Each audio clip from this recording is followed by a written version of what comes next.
Hi there. Thank you for joining me today. I've got two great guests. I've got writer, author, speaker, commentator, journalist. The great Anya Kamenetz is here today. Very excited to have her back. And Dr. Jason Johnson, who we all know and love, joined me as well for a great conversation. Both of those conversations come up after the Shit Show, which is my headlines and clips named segment.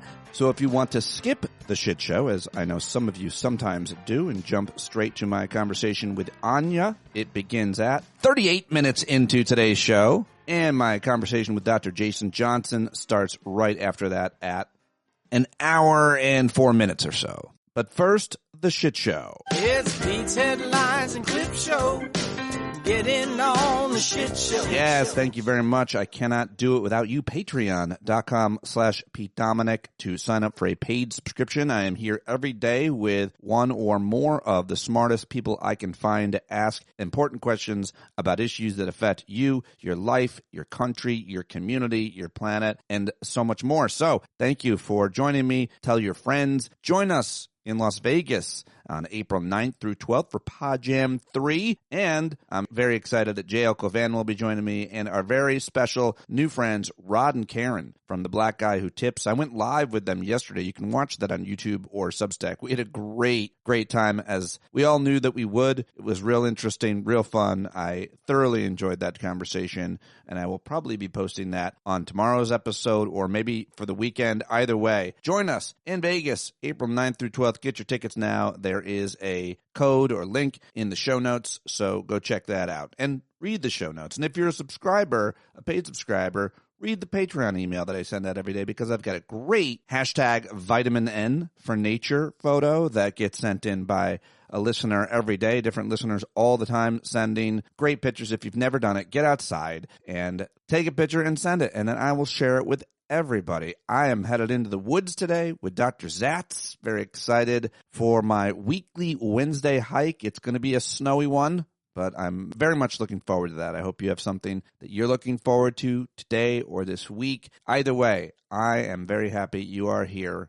And I just wanted to say those nice things before I get to the horrible news. Here we go. All right. Well, the gunman who killed 2 students and wounded 9 others remains at large more than, 4 days after the attack. Anxiety continuing to spread across the campus there in Providence at Brown University. Yesterday, President Dementia had quite a day. He said that he was ordering a total and complete blockade of sanctioned oil tankers coming to and leaving from Venezuela, ratcheting up pressure against leader Nicolas Maduro's regime and suggesting an economic motive to the U.S. military campaign in the region. We all know now, thanks to his chief of staff, Susie Wiles, who told a Vanity Fair reporter everything, that this campaign against Venezuela is all about Maduro. It's definitely not about drugs, which is why, obviously, he doesn't care about drugs. He pardoned the former president of Honduras, who was a huge drug trafficker. But more news from Schittler's administration. He also announced he would expand his broad travel restrictions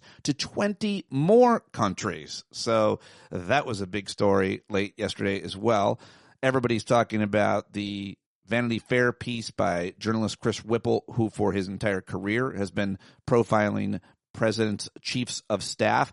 And in a series of extraordinary interviews, she basically said all kinds of crazy shit about these crazy people that she worked with, and admitted that she herself is kind of crazy. Said that Mar-a-Lardo has an alcoholic's personality and that his prosecutions have been driven by retribution. She admitted it, so that is certainly going to help the lawyers of James Comey and Letitia James and others in their cases. Yesterday, our defense secretary and DUI hire frat boy Pete Hegseth decided he would not show lawmakers the unedited video of a boat attack. And we won't show them to us either. They were showing all those videos. They loved it. They were sharing them all the time. What happened? And we're not going to see them anymore? At least not the ones they don't want us to see, where they're killing people who are already half dead. The suspects in the Bondi Beach massacre apparently were motivated by ISIS. Australia is really never going to be the same. That is a huge, huge story. Continues to be obviously down under. New data offered a warning sign for the economy. The unemployment rate increased last month to 4.6%, the highest it's been in 4 years. Joe Biden. Yeah, back in September 2021 when the economy was emerging from the pandemic. That's where we're back to. Data released yesterday was a concerning sign for people in search of jobs. But don't worry, the White House, the regime said there's nothing to worry about at all. In the same report, the government found that employers added 64,000 jobs, fueled largely by the healthcare sector, and partly reversing a decline from the previous month. In total, the data failed to offer the kind of clarity that economists had hoped for after months of conflicting signals. That's according to reporting from the New York Times. Also from the New York Times, U.S. and Europe have backed a plan to ensure Ukraine's security. American and European diplomats have largely signed off on a plan to defend Ukraine once the current war ends. The security plans hammered out over the week during more than 8 hours discussions in Berlin with the president of Ukraine and his aides are designed to serve as a cornerstone of a ceasefire agreement. They're also intended to persuade Ukraine to concede territory as Russia's demanded. Zelensky expressed wary optimism about the plan. So far, the Russians have shown little willingness to negotiate. So a major developing story there. Yesterday, the regime said in a court filing that the president's White House ballroom construction project must continue for unexplained national security reasons and because a preservationist organization that wants it stopped has no standing to sue. What a shit show that stupid story is. Climate news. The Arctic last season was the hottest it's been in the past 125 years. Yay, we did it. The extent of sea ice during its usual maximum in March was the lowest in 47 years of satellite record keeping. The North American tundra was more green with plant life than ever recorded. Record-setting temperatures and rainfall in the Arctic also caused some of Alaska's rivers to turn orange with toxic runoff. So a yearly checkup on the region has documented a warmer, rainier Arctic and 200 Alaskan rivers rusting as melting tundra leaches minerals from the soil into the waterways. Oh dear. It seems like a real ominous report. I don't like it. But it's an issue I will not look away from and will continue to think about and try to make a difference on. All right. Well, now let's get to the clip show. That'll make a difference. Let's start with all things Rob Reiner. Still hard to believe what has transpired in this timeline that we are living in, the horrible tragedy, tragic murder of Rob Reiner and his wife, Michelle, allegedly by their son, Nick. Details coming out, and it just gets worse and worse. And, of course, if it wasn't bad enough, King Hungry VIII weighed in several times and made it that much worse. So I've got clips related to both Rob Reiner and the reaction from the Ayatollah. But let's first listen to Rob Reiner in his own words. First, a mashup that the Human Rights Campaign put out of him speaking at their galas and meetings. He was a huge staunch supporter of gay rights. Is one of the interviews I did with him was what we talked about. If I could find it, I would probably re-air it or at least excerpts of it. But here it is from the Human Rights Campaign. Representing the gay adjacent community, and very proudly. As time goes by, and we'll look back on this and say, what was all this fuss about? You mean they actually didn't let people of the same sex marry? What was that about? And now we're seeing the shift happen. And the same thing will happen. There's going to be fights afterwards, just like Brown versus Board of Education. There was a lot of backlash, and we had to fight through, and we're still fighting some of those battles now. But the boat has sailed on this, and we're moving in the right direction. This is the last piece of the civil rights puzzle that needs to be put in place so that we can all realize the dream of our founding fathers, which is that we are all equal under the law.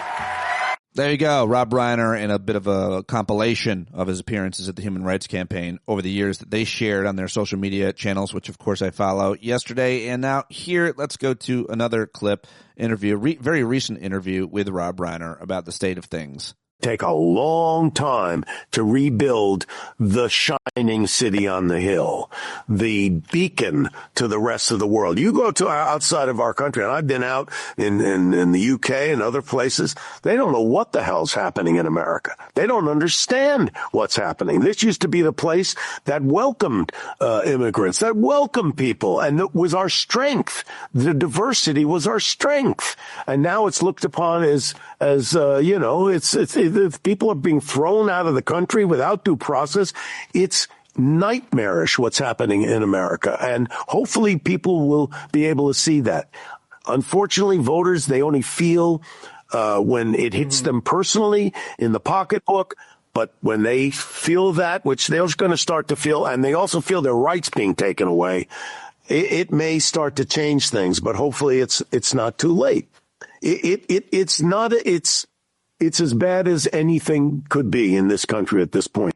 Well, it seems like it's getting worse, but very, very well spoken by the legend, the icon, the great Rob Reiner. And now let's get some reactions to the reaction of Kim Jong-un, Jabba the Pizza Hut, this piece of shit that is our president. That's exactly what Don Lemon refers to him as in his rant, which went pretty viral. He's massive now and huge, very influential guy. So I was pretty happy that he said it this way.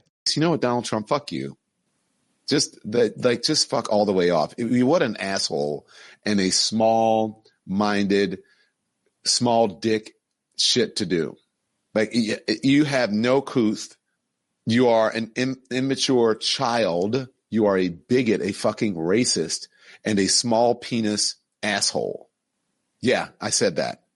Just hateful and delusional. And you have the nerve to be upset because people were critical of Charlie Kirk's, what he said before he died, how he talked about black people and women and all, and you have the nerve to be all up in arms about that. Just fuck all the way off. That just shows me that you were just grifting off of Charlie Kirk's death.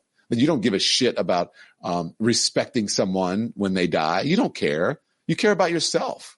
And you are preaching and promoting hate.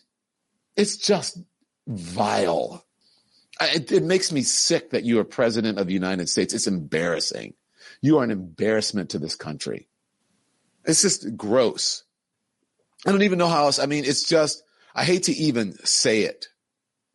Like, I hate to even say your name. I don't even like to hear your voice. It's so gross. It sounds like you're vomiting when you talk. Everything is like that.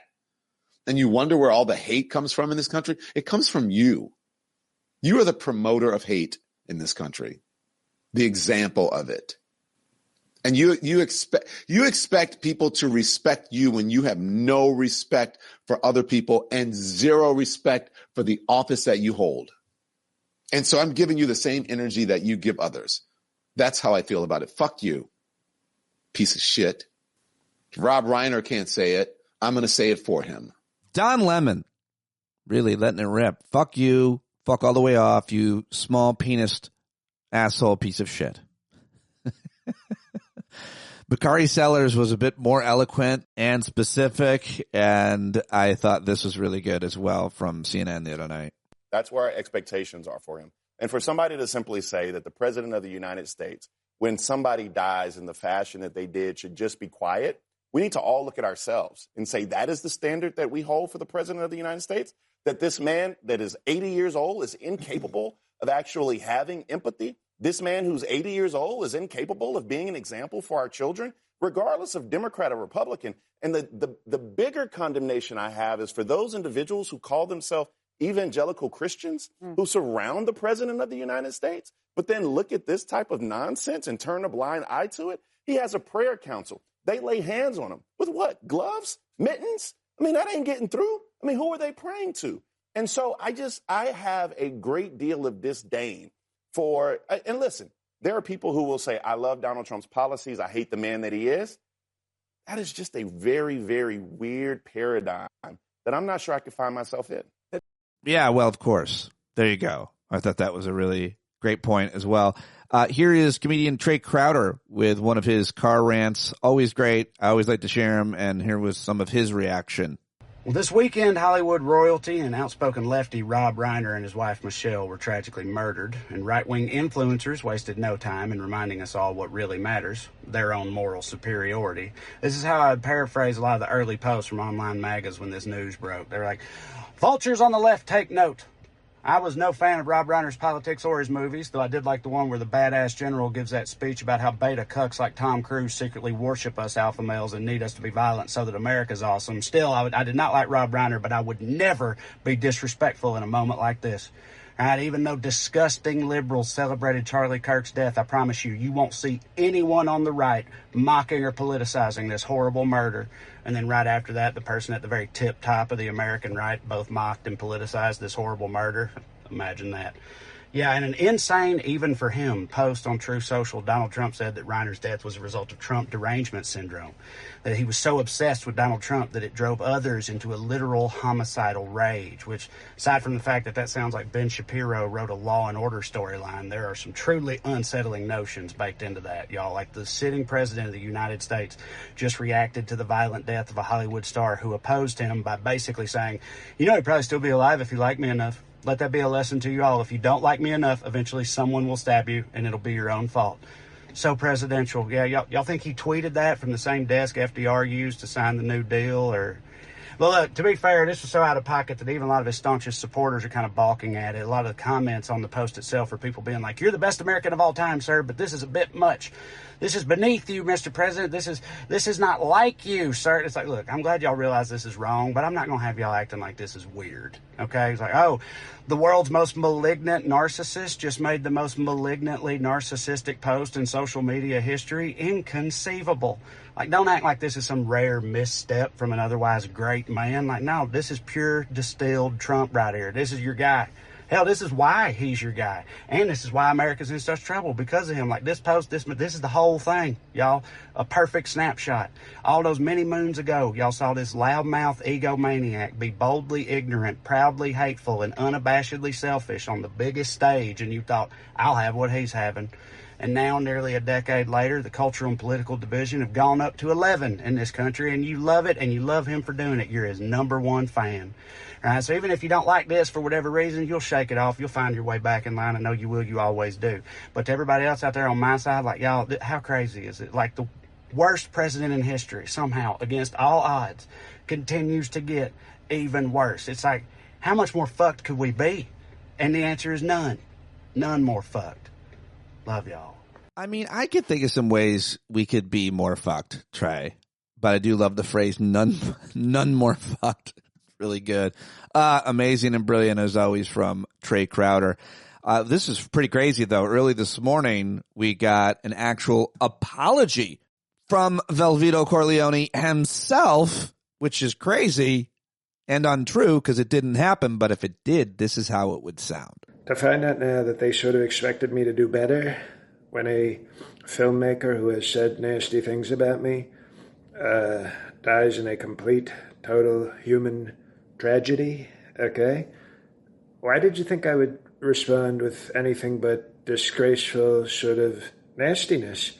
So I'd like to apologize to my supporters for not recognizing that they were stupid and that they thought I would do better, because I never do better. I know you like it when I attack, but now all of a sudden you like it because you like his movies. Now you think I went too far. I've insulted people who've been attacked in their homes.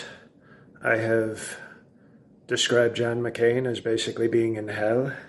I treat poor people like dirt, both in real life and in policy.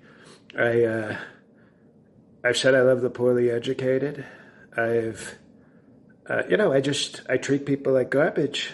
And for some reason now, I guess you like this guy's movie, so you think I was going to do better? No, and I'm going to do worse, because we all mocked Sleepy Joe when he fell off a bicycle and when he forgot things. I am turning into that racist, like, really loony sort of old person in a nursing home, except you gave me the presidency. So normally it would just be some nurses, hopefully white ones, who would be, saying, calm down, sir, let's watch TV and have some cake or pie. And instead you gave me the nuclear codes, you gave me policy, you allowed me to destroy the government. So I've always been nasty, but I'm sorry that my supporters are very stupid.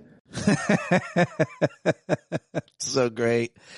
Very well done by JL Covan. JL for NJ.com. Go support him. He's running for Congress, and he's still doing these great comedy bits all the time. All right. Well, let me move on to another issue where I have a few audio clips from yesterday. Several congressmen got a confidential classified report from the worst Secretary of Defense that we've ever had. Pete Hegseth, apparently during the meeting, Pete Hegseth and Senator Mark Kelly clashed. Apparently the Pentagon is escalating its investigation into Mark Kelly, which is, as Kelly apparently said during the meeting, complete bullshit. But I've got some clips relative to all of it. Here is first the Secretary of Defense himself talking about how we're never going to see that video. Of course, even though we were told we could see the video, we saw plenty of other videos. Why can't we see this one? Full unedited video of that. In keeping with long-standing Department of War policy, Department of Defense policy, of course, we're not going to release a top secret, full unedited video of that to the general public. Hask and Sask and appropriate committees will see it, but not the general public. And there they go. They walked away. Alexandria Ocasio-Cortez, Congresswoman from New York, was asked by a reporter when she's walking into the Capitol what, if anything, she learned from it. Were you satisfied with the answers that you've gotten so far today in these classified briefings? No. Yeah? That was a joke. Okay. That was a joke. And were any questions asked that were compelling? Like, were any questions answered? There was not a single piece of intelligence that was shared that even rises to the level of any other briefing that we've seen on Ukraine, China, anything. There was no serious, this was not a serious intelligence briefing. This was a communication of opinion. And if this administration wants to go to war, they need to go get it from Congress. And if Republicans want to defend this argument that cocaine is a weapon, they can go vote on that. But this is kind of, this is just conjecture at this point. Thank you, Congresswoman. All right. Alexandria Ocasio-Cortez. And now here is Senator Mark Kelly answering questions from reporters. You can't hear their questions on this clip, so if you be patient, it doesn't take too long for him to get to his answers. I didn't want to edit it all up. Well, I haven't seen it yet. That's what he claims. But he showed other videos, and very quickly, by the way. You know, they're all about, you know, getting views on his Twitter account. You know, it's rather performative. But this operation is, you know, not like other operations that they try to compare it to, right? There's no authorization from Congress. It is not like when we went after Al-Qaeda. This is different. And to me, this still feels like this is law enforcement. This is drug interdiction. And we don't want cocaine coming to U.S. shores. Fentanyl, by the way, is a much bigger problem. And if you took the resources that are being applied to this problem in the Caribbean and you put those resources on the southern border at the land ports of entry with technology to detect and interdict fentanyl, that's where you're going to get some good results. Because this operation is costing millions and millions of dollars every single day.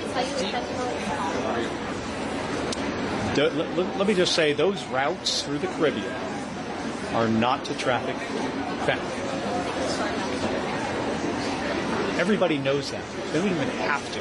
Nobody will even ask that question because everybody understands that these are routes to traffic cocaine predominantly to Western Africa and to Europe. All right. There you go. Mark Kelly. So that is going nowhere soon. Now there's a blockade and a very, very important story to watch. What is happening? Are we going to get into a war with Venezuela? I still don't see it. I think he's going to do everything short of it, but it is dangerous. Of course, you heard about that JetBlue plane with like 200 people on board that almost hit a refueling tanker, military refueling tanker, or otherwise wouldn't have been there. He is putting people in harm's way, obviously murdering over 90 souls on those boats now. And so really big and important story to watch. And if you criticize him like some Democrats did on the run up to the Iraq war, but in this case, you'll be prosecuted. You'll be investigated like Mark Kelly if you criticize him. All right. Well, let's go to that other big story from yesterday, which is that this Vanity Fair reporter, Chris Whipple, put out his story from dozens of interviews that he had with the closest circle to the president, including his chief of staff, Susie Wiles, who I think is Pat Summerall, the famous football player and announcer's daughter, right? Do I have that right? I didn't realize that at some point. Anyway, here first is Chris Whipple himself. He was on CNN last night, and he had this to say about what pushback they're getting from the administration. When you hear words like out of context and omissions and framing, what that tells you right away is that you have hit the target. They have nothing, they literally have not challenged a single assertion or fact in the piece. And so, to me, this reminds me of Ben Bradley during the Watergate days, who talked about non-denial denials. This is a classic non-denial denial. They're not contesting any of the substance of the piece because they know it's true. Is that because you recorded the interviews? And every interview was recorded. Everything is on tape. And so they know that they just can't go there. There you go, making the case. Exactly right. So the guy's got quite a reputation, a good reputation, the reporter Chris Whipple. He didn't make anything up. And he's got it all on audio as well. Chris Hayes on MSNBC was talking with former Trump administration from Trump 1 national security guy, the guy who wrote that anonymous op-ed. Is a whistleblower. He's got a pretty big following now. What's his name? Miles Taylor, I think. Anyway, I thought this was an interesting conversation about it. These people have such venom for the fake news media and the MSM and all this stuff, the liberal news. They seek its adoration and its attention and its acceptance. And they were psyched to pose for the big glamorous Vanity Fair shot. And now they're all mad that they didn't get a big puff piece. Yes, all of those things, Chris. I mean, they are desperate for the approval of the fake news media that they rail against. Absolutely, totally desperate for it. I think if you were going to take these interviews that Susie Wiles did over the past 11 months, given what you said in your intro, Chris, if I was going to turn this into a novella, it would be called something like Unintended Confessions of Criminal Conspiracy. Because, as she's folding laundry, as she's driving back from church, she's just sort of confessing these things to the Vanity Fair reporter like a friend, like a confidant, which suggests to me that the reporter did their job. I mean, disarmed them enough to tell the truth.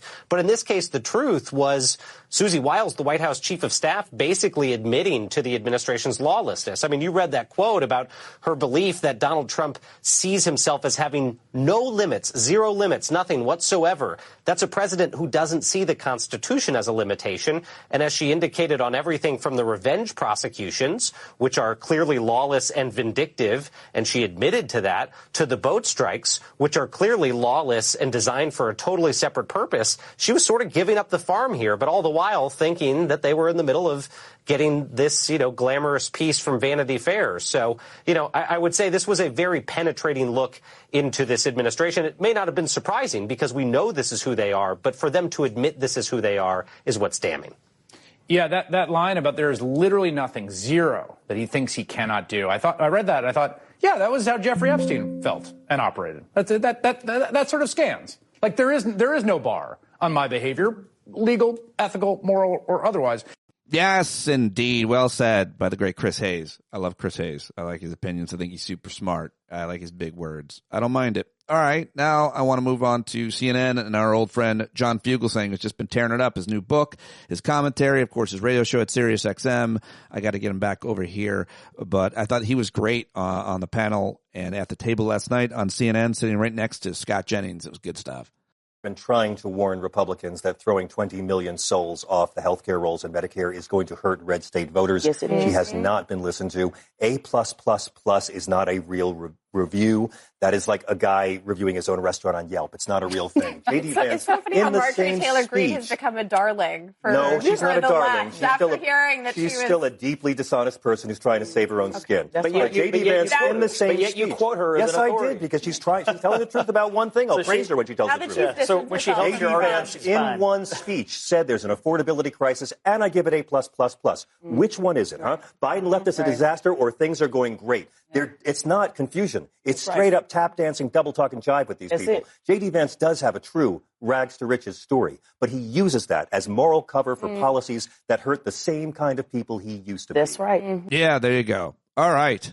Good stuff from Fugelsang. And another great tear from a great podcaster, Jennifer Welch, has become very famous for her blunt talk, and she's calling for a boycott of CBS, amongst other things in this clip. During this, Barry Weiss CBS takeover, and her first town hall is to roll out Erica Kirk.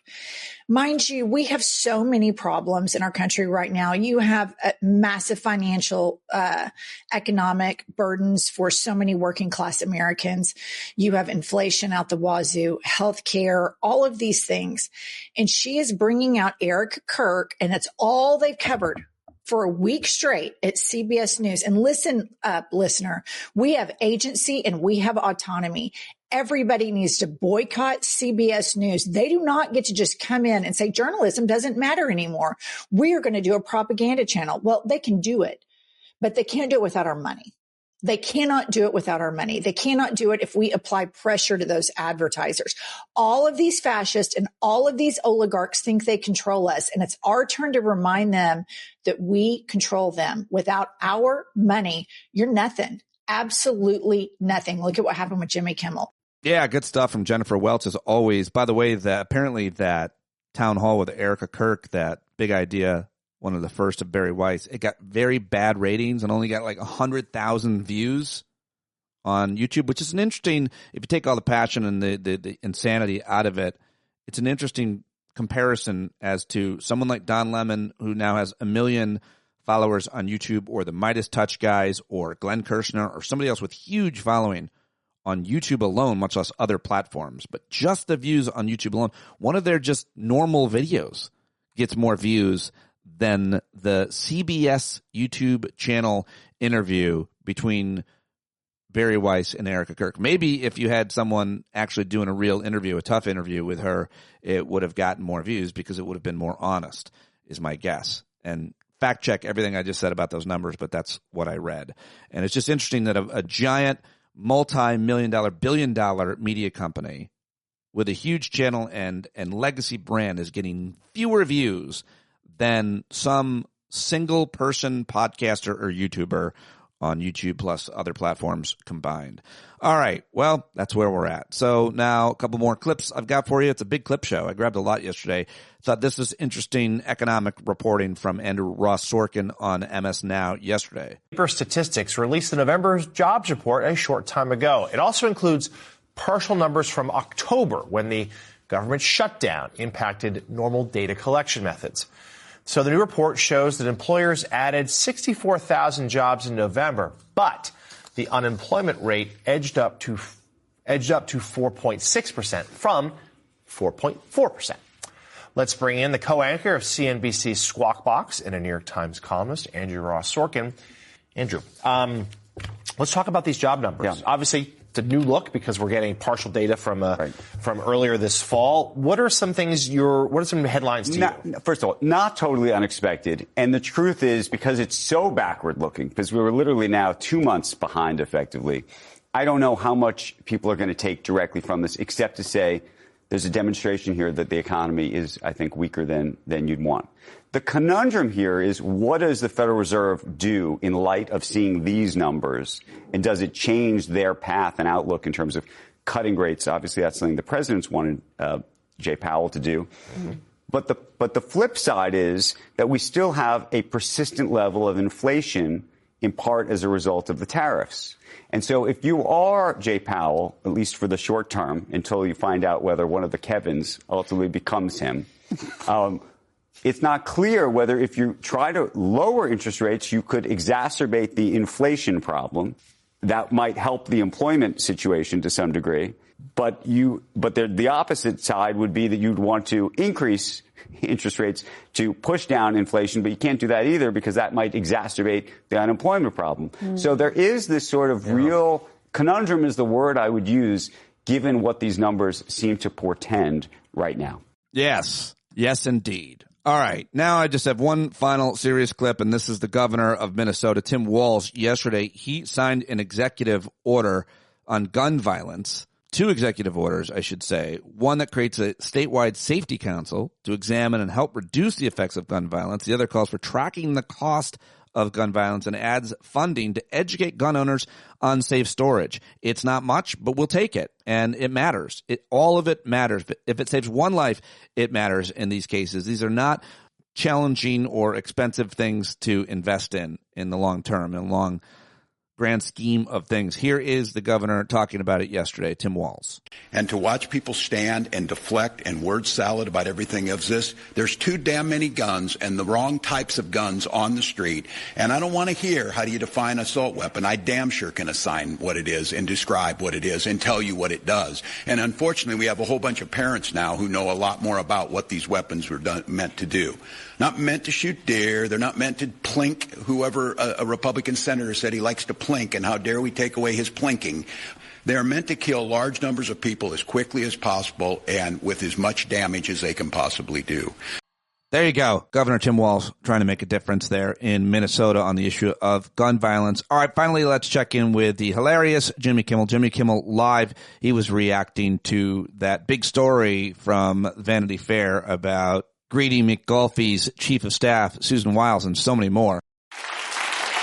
This article is a big deal inside the White House today. According to an inside source, everyone there is shocked and confused, which is kind of shocking and confusing because not only did these people sit for multiple interviews, they took part in an elaborate photo shoot. Here they are in another setup. This is between the two. See, poor J.D. Vance got stuck in the crease, just like he does when he gets sexy with his couch at home, you know? But you must hand it to J.D. Vance. He sees this as a teachable moment. The last thing I'll say is if any of us have learned a lesson from that Vanity Fair article, I hope that the lesson is we should be giving fewer interviews to mainstream media outlets.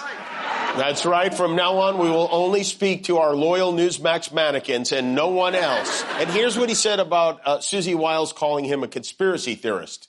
Well, first of all, if Susie, I'll trust what you said. I haven't looked at the article. I of course have heard about it, but conspiracy theorist.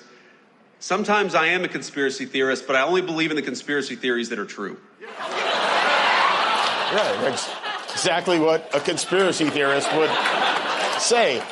That Gomer is one midnight bacon double cheeseburger away from being president of the United States. They had a Hanukkah reception at the White House tonight. Trump ate 4 latkes and 2 yarmulkes. It was weird.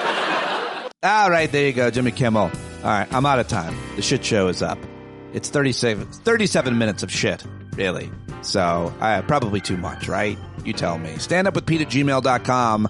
If you like it, let me know. Go subscribe. Patreon.com/Pete Dominic. If you haven't already, you can always pay more than you are. And I really appreciate no matter what you are paying. It means a huge, huge amount to me, obviously. Very grateful. Now, I got 2 guests coming up. Dr. Jason Johnson is coming up. But first, I connected with Anya Kamenetz, who's a former education correspondent for years at NPR. She's written 4 very good books. You should go learn more about her at her website, Anya Kamenetz. You should subscribe to her Substack, The Golden Hour. All of it is linked in the show notes. And Anya is a real smart woman who I'm always excited to talk to get her perspective on, hear her take on, well, anything about life, about all of the issues that we talk about here on the show. For some reason, my mic is on the wrong mic setting for my first 2 questions. Sorry about that right here at the beginning, but thank you to, I forget who it was. I think it was Ian during the live feed who told me there was something wrong with my mic. I switched over. I fixed it. That's what we do. Let's do it right now with Anya Kamenetz. How serendipitous that I had reached out to Anya Kamenetz last week. And I guess you're always kind of the perfect person to talk to about a lot of things, but certainly at a time like this. Thank you for joining me. We are live on the bunch of things. We haven't done this before, but you're no stranger to all types of broadcasting. So I'm glad that you're here with me. Thank you. I'll try not to pick my nose. That's impossible. I don't think anybody's doing that on camera these days, but it's not like you're a sideline coach. Coaches must always know that they're on camera and dress that way, but they always do seem to embarrass themselves with things like that. You're not a sports person, though. Afraid not. There's only so many things I can love in this life, Pete. What can I tell you?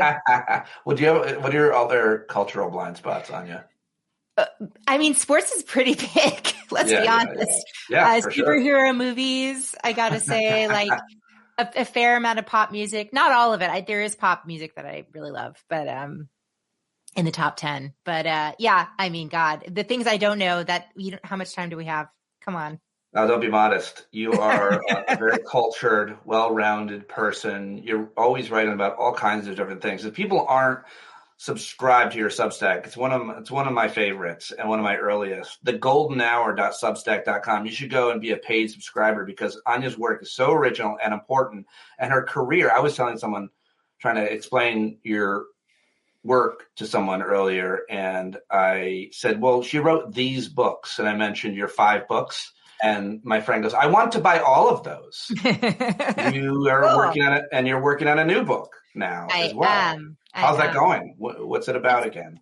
It's similar to my Substack. It's sort of about how to cope with the world the way it is right now, the collective emotions. We can process it intellectually, and you do a great job of that. But what do we do with our feelings? That's what it's about.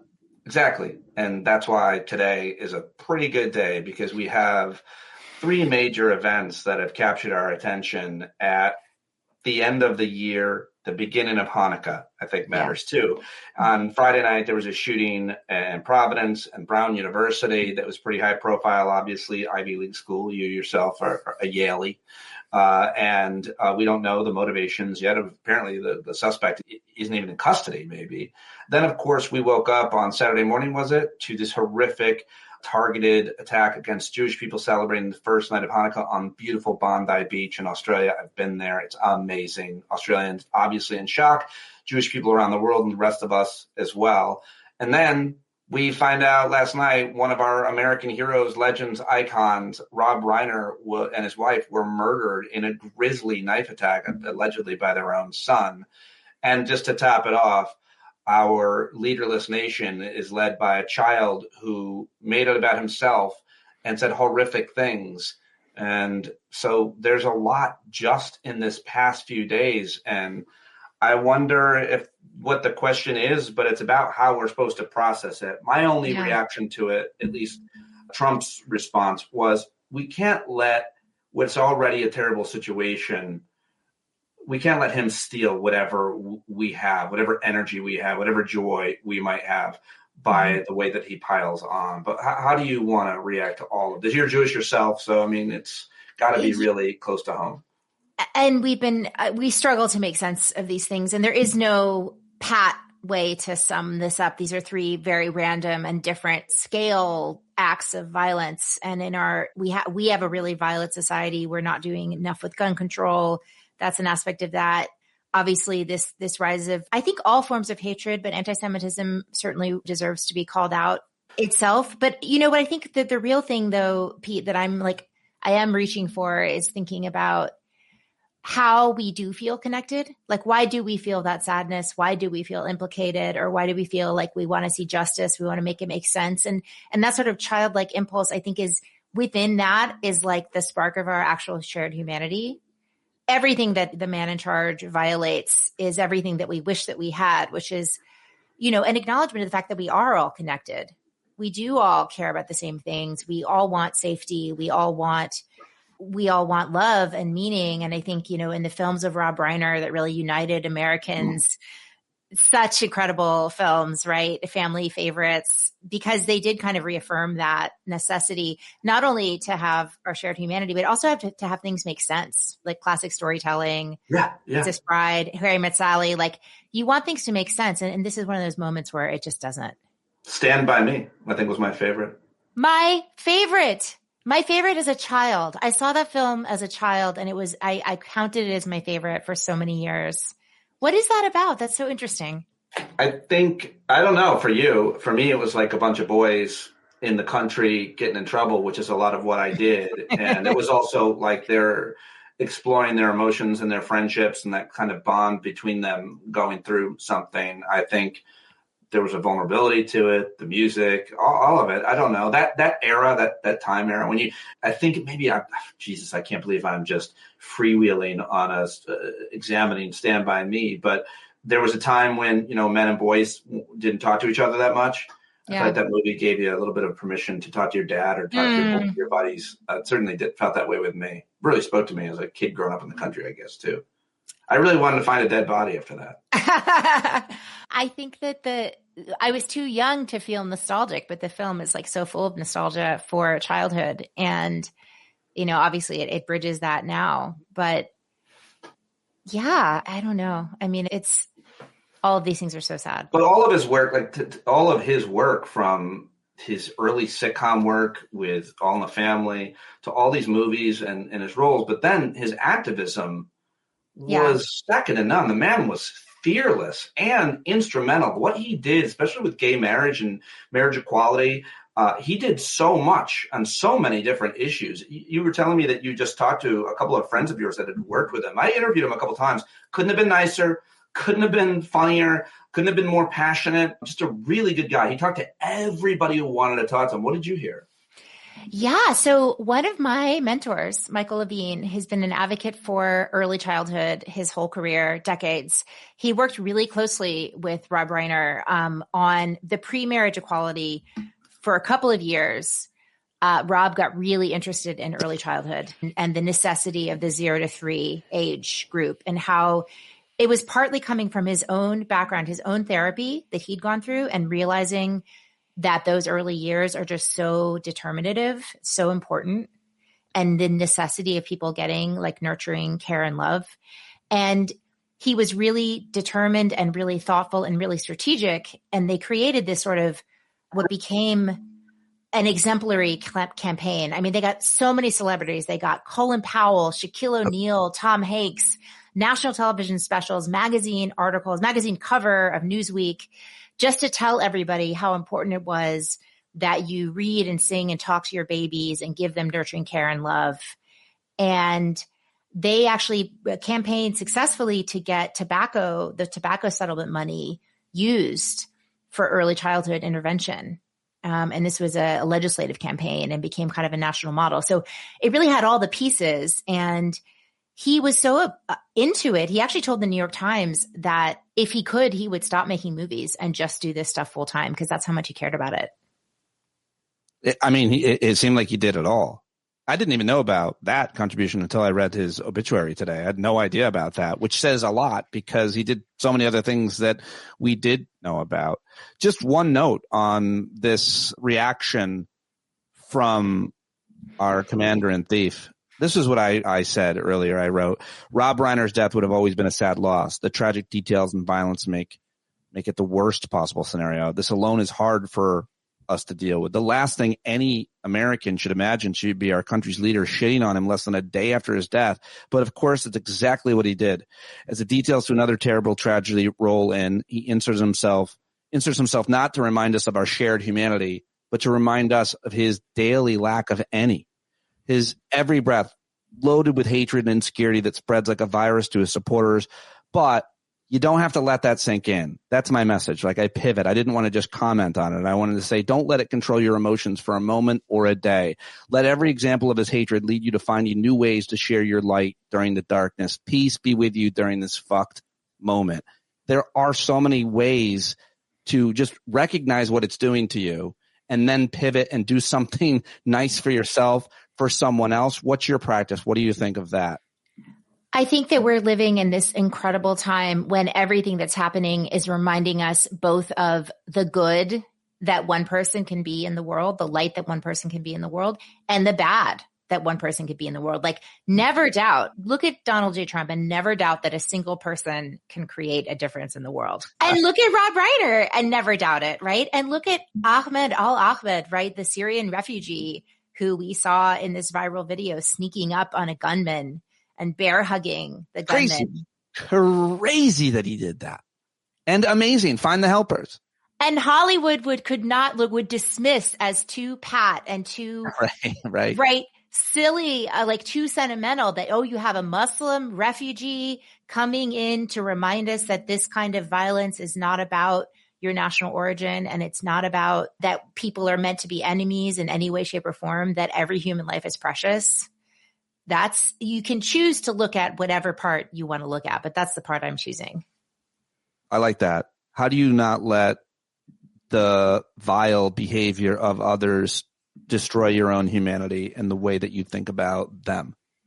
Oh my God. I mean, The thing that I really want to remember is that Trump feeds off of that energy, right? He knows exactly what he's doing, and he knows how to be a lightning rod for energy. Yes. And he gives his supporters and his opposition exactly the same thing, which is somebody to hate, somebody to blame, somebody to be angry at.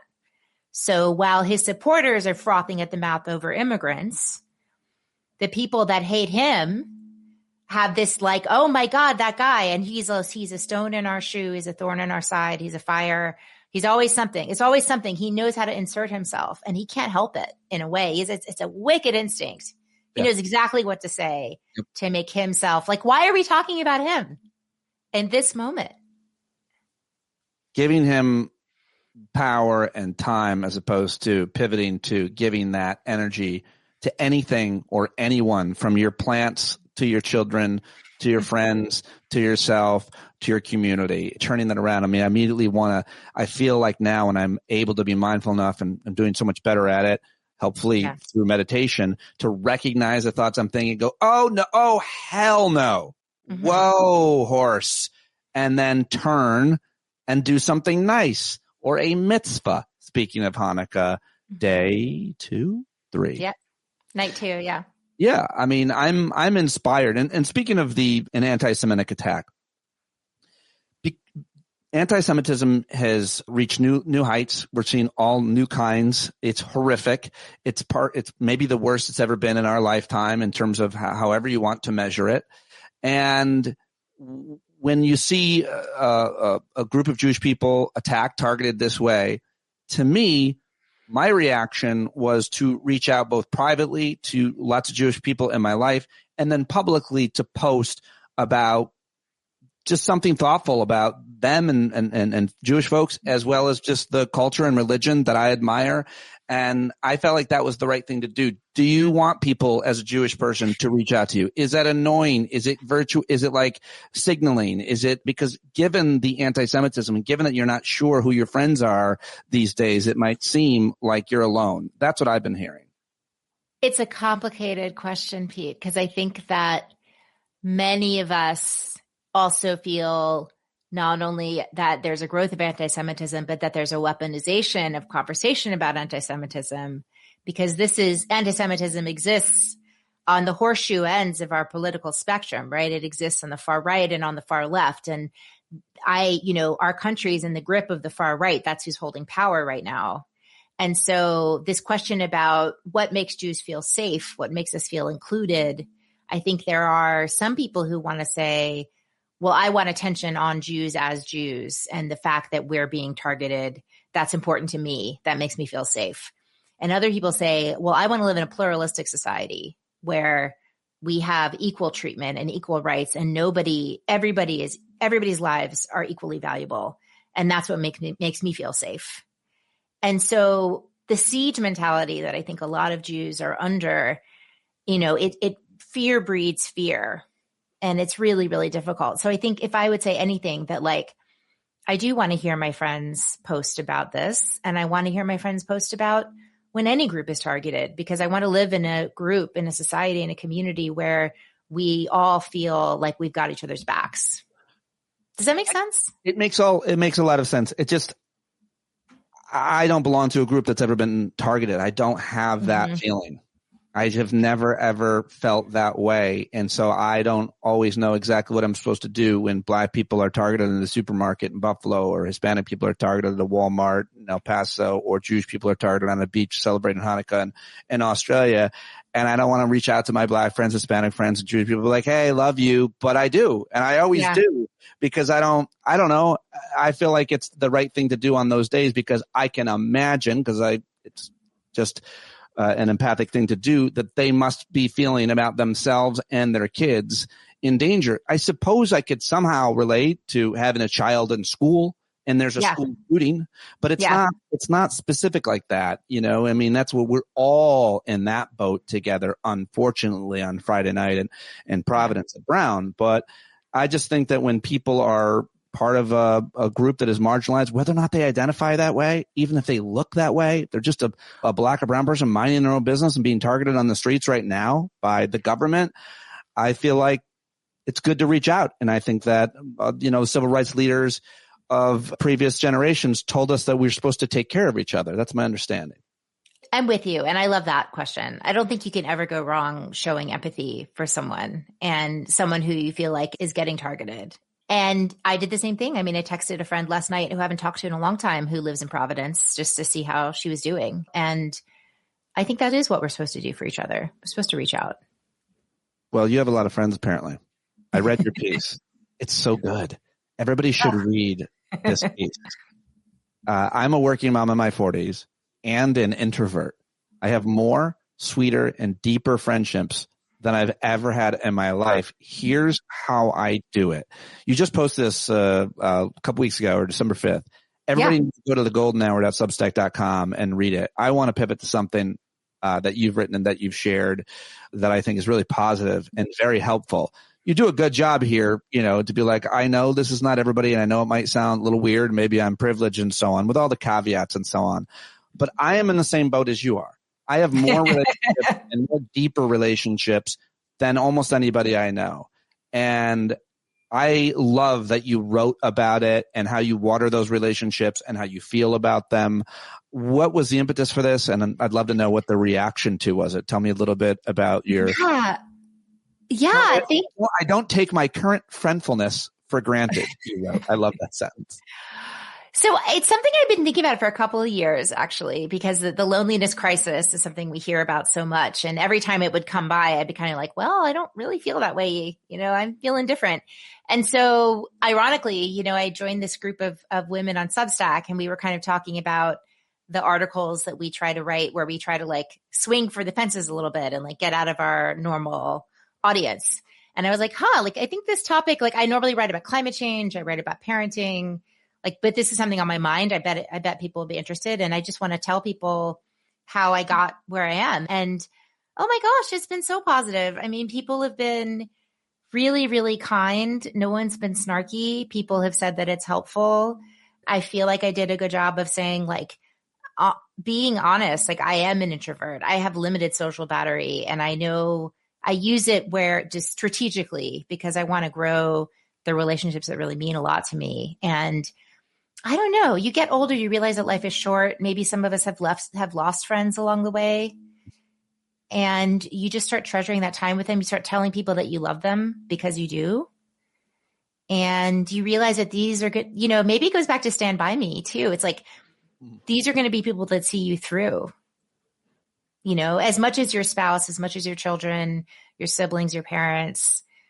Nobody's guaranteed anything, but now that I've got friends that I've had for a decade, 2 decades, 3 decades in some cases, like it's time to call that out. I value that so much. I love this. I think this will resonate with a lot of people. I'll just read it. Maybe you're like me. Anya writes, you hate small talk. You don't like sports or drunk people or bars with TV screens. Check. You don't have regular people hobbies. You'd rather read a book. You're exhausted at the end of the day, the end of the week. You spend too much time on your phone. It's okay.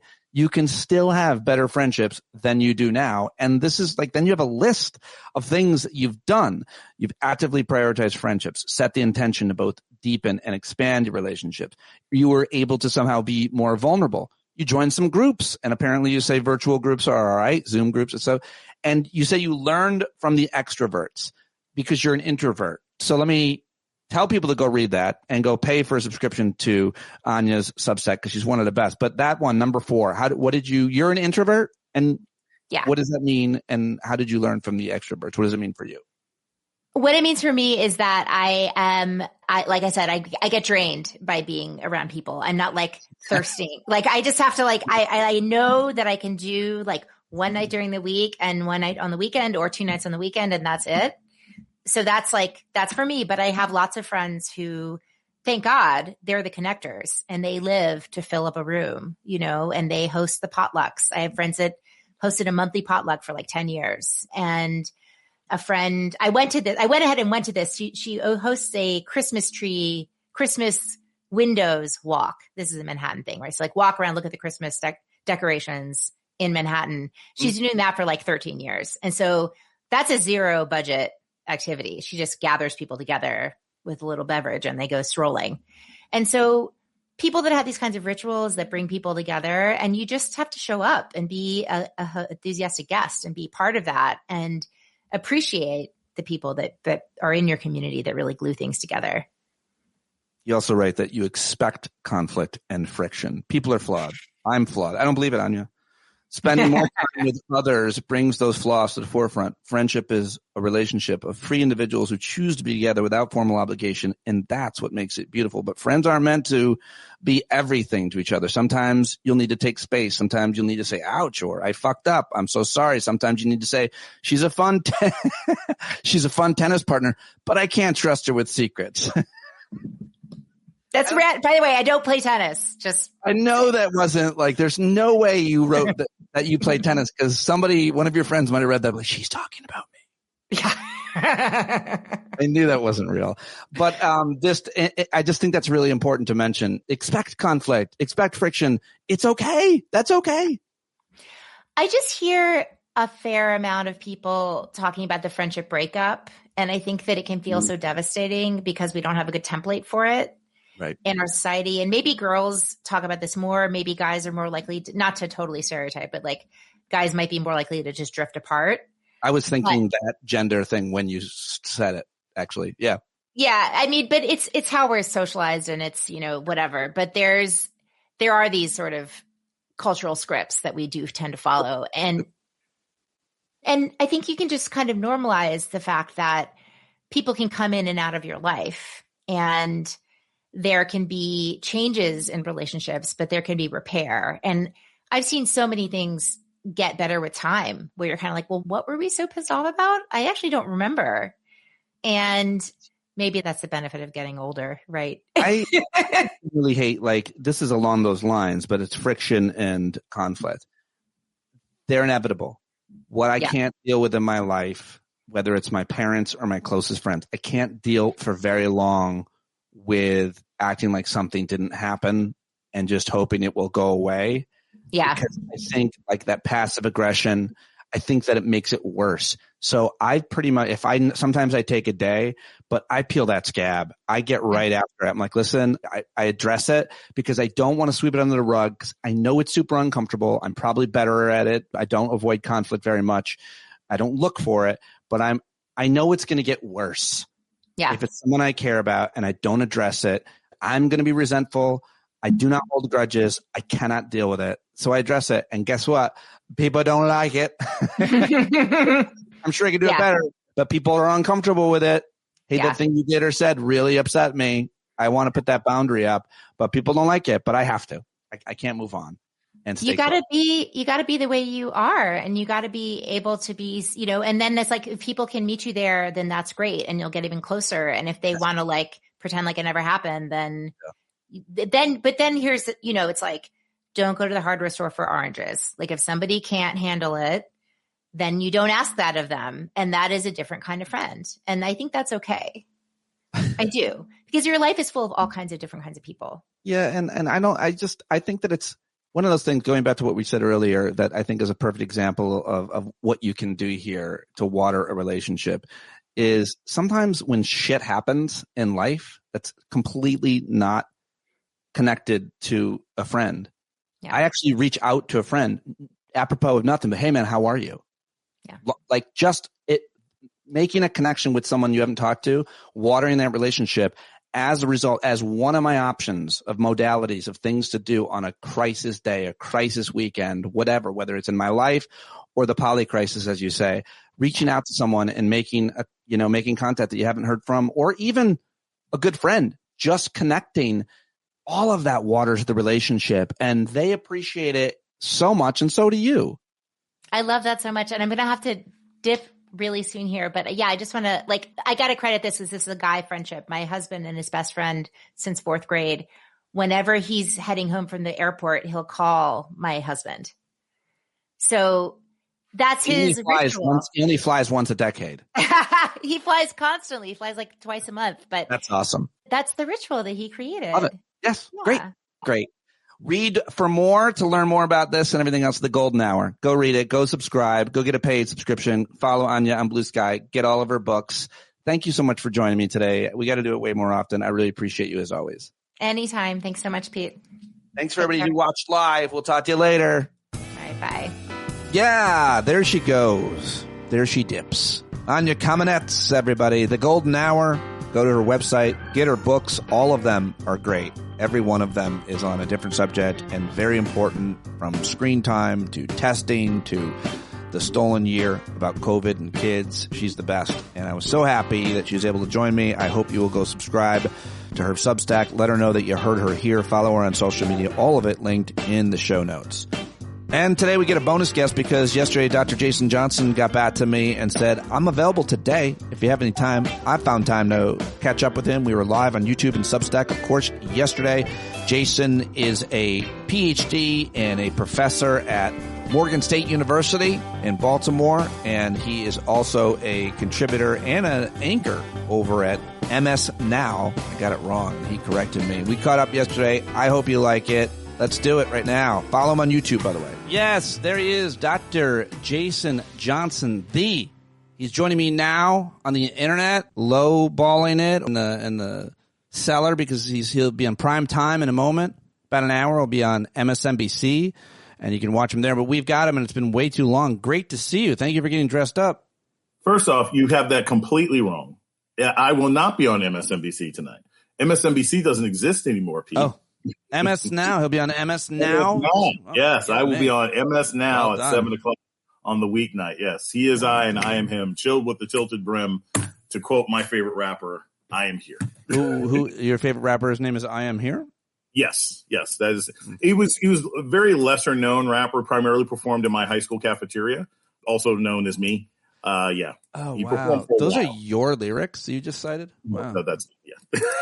I have no idea what's going on.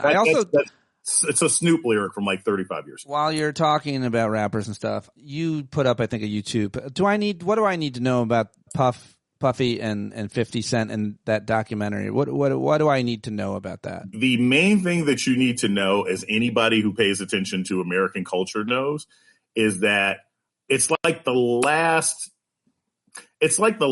chapter of Me Too.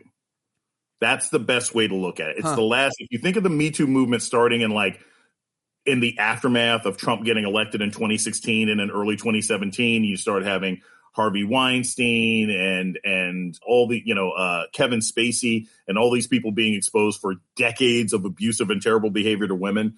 And that ran for about 6 or 7 years. Kevin Spacey, I think, was focused on men, but yeah. I'm sorry?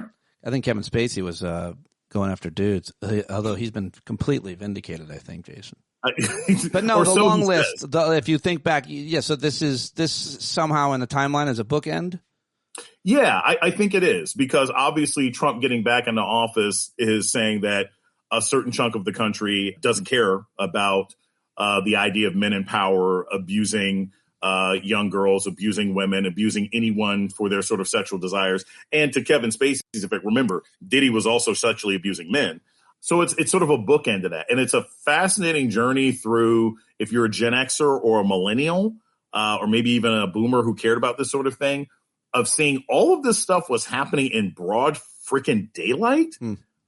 And we either joked about it or laughed about it or thought, as bad as it sounds, it can't be that bad because obviously someone like this would go to jail.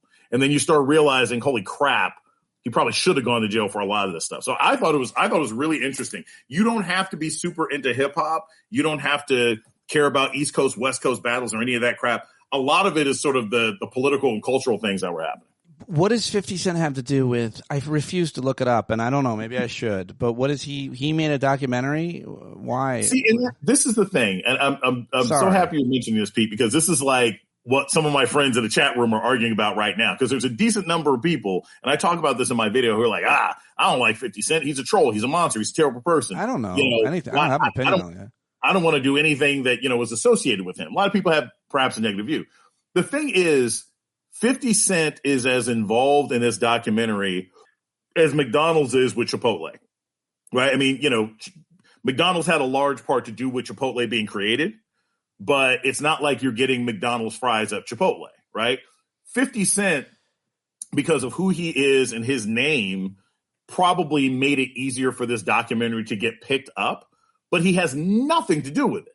He's not in it. Okay. There's no statements by him. It is a documentary about one of the most famous entertainers / moguls over the last 20 to 25 years and his lifetime. And there were a bunch of takeaways, but one was like, usually think with these sorts of things, it's like, oh, as they got more powerful, they did more terrible stuff. No, this thing goes back to his childhood. He was doing stuff in his 20s that would gray your hair. You're like, wait, you were like abusing people and using a camcorder? You know how much effort that would take? Like, what kind of diabolical monster are you that you are assaulting people in like 91, 92 with a camcorder and then recording it on VHS? Like it's a fascinating story. I'm glad he's in jail, and it doesn't make 50 Cent a better person because I don't care. Is it a critical look?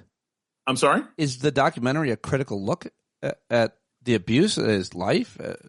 Yeah. It's a critical look of sort of how Sean Combs came to power, for lack of a better word.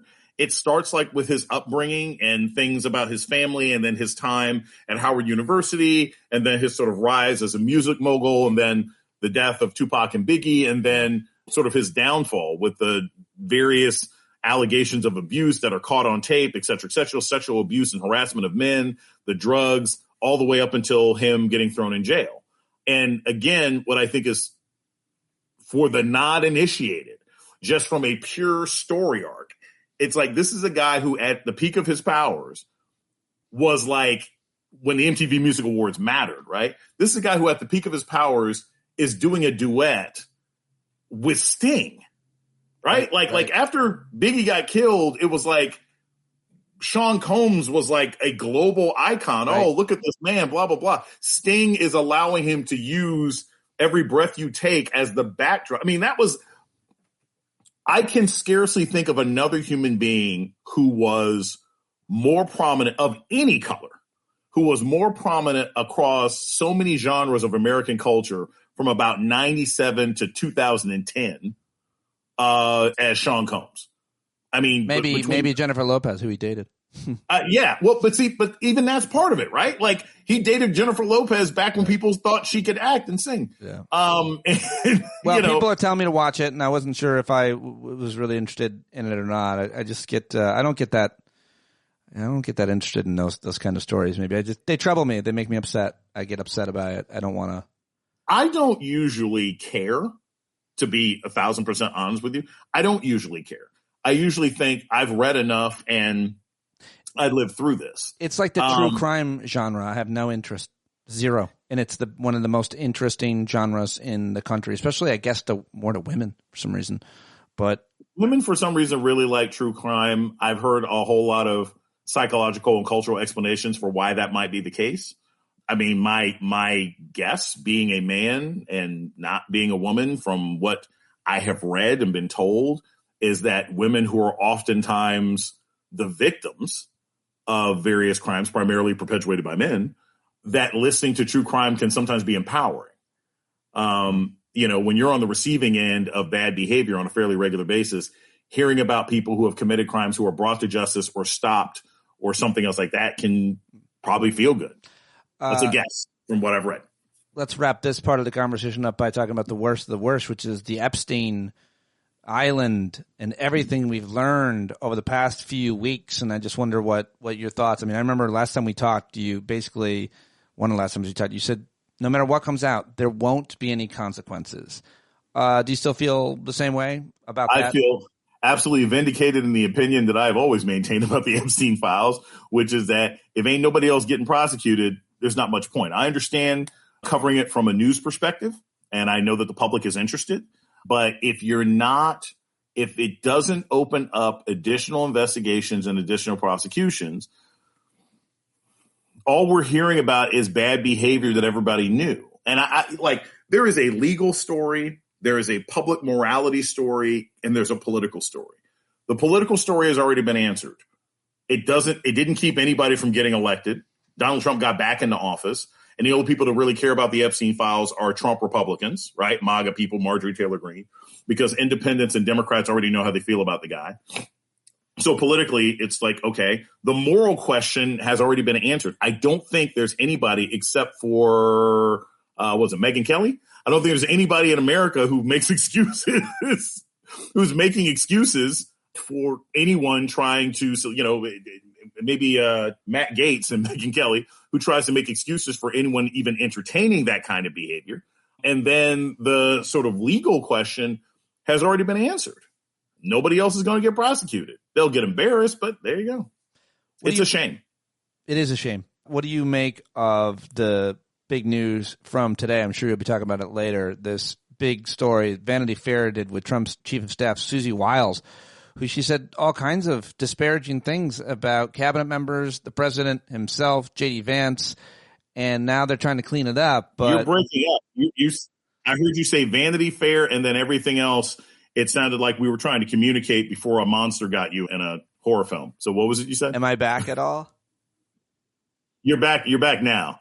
It was sort of like, wait, Pete, there's a monster, Freddy. And then I couldn't hear you. So I assumed you're going to be dead. You should keep that in because that's literally how it sounded to me. Like we were in a bad horror film. People watching, but you said something about Vanity Fair. If people watching live heard that, let me know. The Vanity Fair story about Susie Wiles, Trump's chief of staff. Do you hear about this? I'm sure you're going to talk about it tonight. I don't know if I've seen this. Oh, wait. Remind me. I think I saw something about this before I went to lunch. Vanity Fair did like 10 interviews with Trump's chief of staff, Susie Wiles. Mm-hmm. And she said all kinds of disparaging things about the president, the vice president. She admits to Vanity Fair that Playboy Trump was on Jeffrey Epstein's plane and a whole bunch of other stuff. Yeah. Okay, I did see part of that earlier today. I'm take a look at that now. They also had those funny Vanity Fair pictures to make everybody terrible. I think the thing is, the stuff is important from a news standpoint. Like it is, we should be informed about what the working conditions are like in the White House. But it's kind of like, is anybody surprised? Like nobody is surprised by this. America is split into three categories. There's the people who don't care because they're part of a cult. There's the people who do care, who've already made it clear that they think this is terrible. And the people who either don't know or don't care because they're so detached or cynical about the system that they presume that everybody behaves this way or that nothing will happen. If you were to tell me tomorrow that was Mark Burnett, right? This is the example we've been talking about for 15 years, 10 years. If you were to tell me tomorrow that Mark Burnett's personal jump drive was robbed and they released a whole bunch of unedited footage from The Apprentice where Donald Trump is using the N-word all the time, which has been rumored for a decade that those sorts of things exist, I would be like, okay, and what's going to happen? Everybody on the 5 on Fox News is going to be like, well, rappers say it. Megyn Kelly would be like, well, I said the same thing about blah, blah, blah. Like there's an echo chamber of people for whom nothing that he says or does would matter. And finding out that Donald Trump is a terrible boss is like finding out on that hidden video a couple of weeks ago that Campbell soup ain't that healthy. I mean, shocker. When the guy saying like we could basically make what do you say? We could make Campbell soup with like I don't know. He's like, it's like fake plastic soup. He says garbage. Why is anyone surprised? What do you make of his reaction to the death of a legend and icon, a beloved actor and activist, Rob Reiner, and everybody, has seen his reaction. Apparently he's trying to walk it back somehow. Oh, I heard he wasn't trying to walk it back. The last thing I saw, he was sort of doubling and tripling, quadrupling down. Yesterday he was, but apparently I read reporting. I didn't see any quotes, but apparently when he found out that it was the son, he thought one of his supporters killed him, and he was fine with that.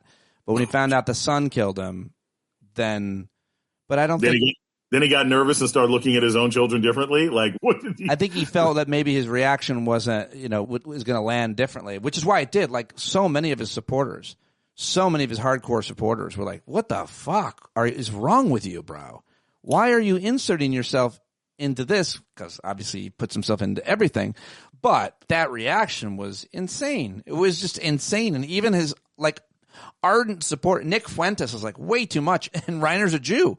I mean, like it was pretty interesting to see the reactions. People were like, "Wow, too much, too far, sir." I kind of feel like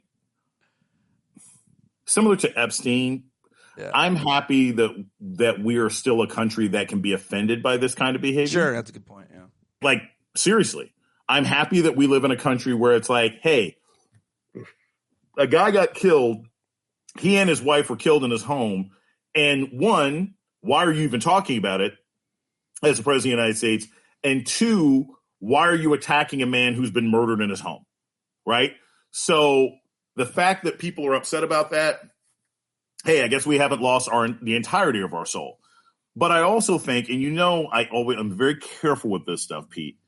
I'm not a psychologist.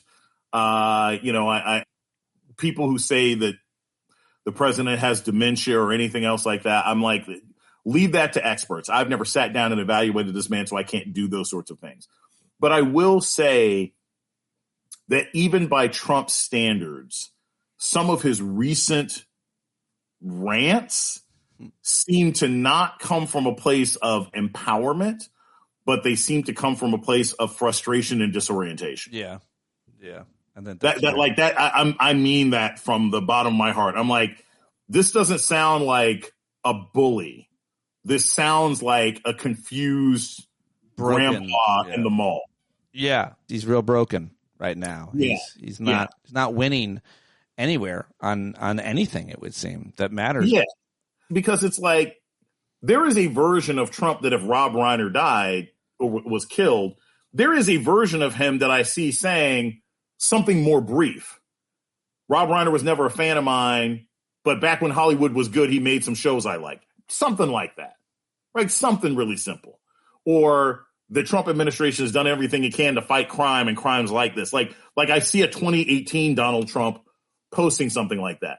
But what he posted was like, this is grandpa lost in the checkout aisle. And again, I'm not making a diagnosis because I'm not qualified to do so. But it certainly sounds weird even for this president. What do you make of like the kind of collective emotional reaction of a beloved American who was really I think almost everybody was familiar with something that he'd done. Yeah. And he gets killed in the most grisly fashion by his own son. And everybody apparently who knows him, I interviewed him a couple times, great guy, like says the same thing about him, right? Yeah. Just the best guy. And so you're horrified by that. You're horrified by his death. To have the leader of the country remind us in a time where we really need some humanity that he's got none, that's just a collective emotional reaction to that. My advice was to just recognize how upsetting it is and then go do something good. Turn it into something good. Do something good. Don't give away your power. Don't let them steal your joy. But that's hard advice to take. It's hard practice. It's just so gross and upsetting to people all at once, I feel. And that's what I was saying. I'm glad that we can still feel that collective revulsion. Again, we were just talking about Epstein, and there are not many, but there are people who either stay silent about the president's connection to Epstein. There are people who try to justify his connections to Epstein. I like the idea that you have people sort of across the board saying, okay, so the guy didn't like you politically. He got murdered by his own kid and his wife. What the hell? I think it's good that we have a society that can still respond that way. I also think, and this is a particularly upsetting thing. I was talking to a friend of mine who I was at lunch with, I was telling you, and it was one of those things where it was like, I can think of a couple instances where well-known people were allegedly or killed by their children. I think it was Betty Shabazz was killed by, I think, one of her grandchildren or something else like that, who burned her to death. You have the Menendez brothers. I mean, there's something particularly ghastly to the public mindset about children killing a parent. Yeah, sure, yeah. Like just on the levels of death, right? Like if there's a threshold of shock and disgust, it's like car accident, plane crash, random person with mental health or drug issues breaking into your home, random. But the idea of someone being killed in a grisly, brutal way by their own child is something that I think makes everybody shiver in a different kind of way. And it's not one of those things where like it makes you look at your kids different, right? Because there are lots of people around America who have children that have battled drug addiction and have mental health issues who are not a danger. You know what I mean? Like, it's not like, ooh, we need to be more aware of this as a universal. That's not what you take from this. What you take from this is like, damn, on the scale of horrible things that could happen, this is probably right up there with losing a parent to a drunk driver. Yeah. Yeah. Like it's the thing that you can't. It's horrible. Wrap your head around. And frankly, and I tend to be this person. I've never met Rob Reiner. You've met her. Joy's met him. I mean, like I know people. Tiffany, I know people who've met them. I've never met the guy. I never met him or his wife. But it's also one of those things where I tend to look at it as like, even if he was not famous, this would upset people. It would be a national story. It'd be a national story. Because the media loves these horrible stories, as we talked about earlier, true crime. Yeah. But yeah, no, that's all good points. Before I let you go, what do you think your friend, you're probably friends with Jasmine Crockett. I feel like I've seen you interview her at least. I've interviewed her several times back in the day and not too long ago, I guess. Love to get her back, but she's massive now. She's running for Senate in Texas. This is a black woman, though. And it's a Senate, it's a statewide race in Texas. And you got that great white guy there that I'm doing Tallarico. Norm Macdonald. What about the Tallarico? What about him? He seems pretty Christian and white. My next video that I'm actually going to do tonight is going to be so this is a preview of the video I'm going to do tonight about that race. Yeah. What I can say about it is this. I always think it's very interesting when races go national, right? Where like everybody in the country starts paying attention to a race in a particular part of the country. Yeah. In part because, and I don't mean to insult anybody in the audience, right? If we were talking about a race in Pennsylvania, Ohio, Wisconsin, maybe even Colorado, it'd be like, all right, anybody can pontificate about it. But there's a couple places in this country that I think are so culture specific that like you really should defer to people who know that place or are from that place. Like, that's a good point. Yeah. You and I talked about this, and I'm sure you had her on to talk about this. Like me and Chrissy, Dr. Greer, used to talk about this with like everybody wanted to talk about Mamdani. I'm not a New Yorker. That was a very specific, like if you don't know New York, you're kind of talking out of your rear end. So, or you're talking about something happening in Florida, Texas, Georgia, California. Those are places where it's like, if you ain't from there, you should probably defer to the people who know better.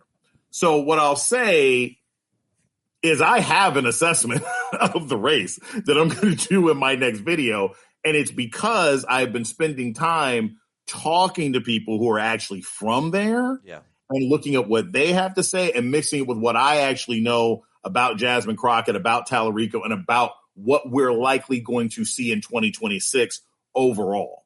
That's what I can say. But as a general thing, Pete, and I say this all the time, I don't care if you're talking about sports or law or AI or whatever it is. I'm a big believer in like, hey, listen to the people who actually know what the hell they're talking about. Yep. I appreciate that. Or just running their mouths. That's the rule I've had this show run by. So I appreciate that whenever you remind us of it. And I'm looking forward to that video. I know you got to go. I appreciate your time as always, my friend.